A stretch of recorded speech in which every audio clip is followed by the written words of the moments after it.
Acute tubular necrosis, ATN, is an extremely important topic to know, not only for the USMLE exam, but also when you're rotating on the wards. Now, ATN occurs when you have injury to the kidneys from toxins or ischemia, resulting in sloughing off of tubular cells into the urine. Now, ATN is the most common cause of acute renal failure in the hospital, and this is why it's so important on USMLE. It's a common cause that you will see when rotating on the wards and also when you practice medicine. Now, ATN is self-reversible, but it can be fatal if left untreated. Now, very high yield for you to know is that ATN causes granular, muddy brown casts into the urine. Very important phrase. And this occurs due to detachment of the renal tubular epithelial cells. Now, the causes of ATN are very important to know, and we break them up into different categories: toxins and drugs, renal ischemia, and crush injury. Now, for toxins and drugs, these are really important that you know, because these are common causes of ATN, and you can definitely see it on the wards. Aminoglycosides, amphotericin B, cisplatin, foscarnet, radiocontrast dye, and statins. Now, radiocontrast dye is extremely important that you understand. Whenever you send a patient down for a contrast study, say it's a CT scan with contrast, you're always going to be told, check the BUN and creatinine, or check the renal function, to see are they impaired at baseline or not. Because if they are, giving radiocontrast dye will only push them into more renal impairment. So this goes to tell you how much of a potent afflictor radiocontrast dye is to cause ATN. And also statins. People mainly think of statins as affecting liver function, but they can absolutely cause ATN as well. Now, renal ischemia. This makes sense. In settings of sepsis and shock, you're going to have hypoperfusion to the kidney, and acute tubular necrosis will commonly occur. And crush injury. When you have crush injury to really any major part of the body, you're going to have myoglobinuria, in which myoglobin is released from the crush injury, and then it actually causes ATN within the kidney.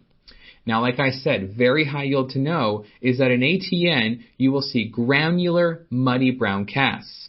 Now, these muddy brown casts in ATN are due to renal tubular epithelial cells actually detaching. And they can cause occlusion of the renal tubules due to this cast formation, which will then increase tubular pressure, which will then decrease glomerular filtration rate, or GFR, and then lead to oliguria. Now, the clinical course of ATN occurs in 3 stages, and this is really important that you understand in your mind to be able to better understand the pathophysiology of the disease. The 3 stages are: 1, an initiation or an enticing event; the second is maintenance, or what's called an oliguric phase; and the third is a recovery. So for step 1 of this 3-stage course, initiation or an enticing event, you will have renal tubular cell damage begin due to some type of toxin exposure or ischemia. Then the GFR starts to fall and urine output starts to decrease. Then you will enter into stage 2, which is the maintenance stage, or also called the oliguric phase.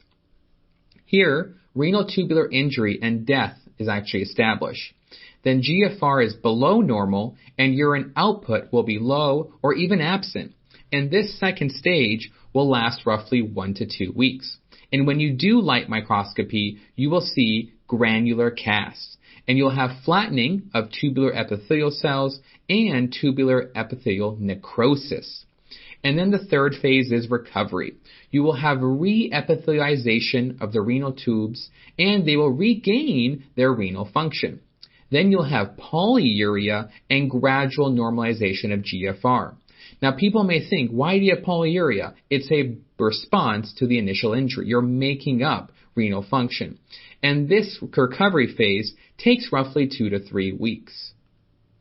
Now, in ATN, the renal tubules become necrotic. Very important to know. Renal tubules are actually dying, and when they slough, pink epithelial cells and debris, and you'll have loss of nuclear detail.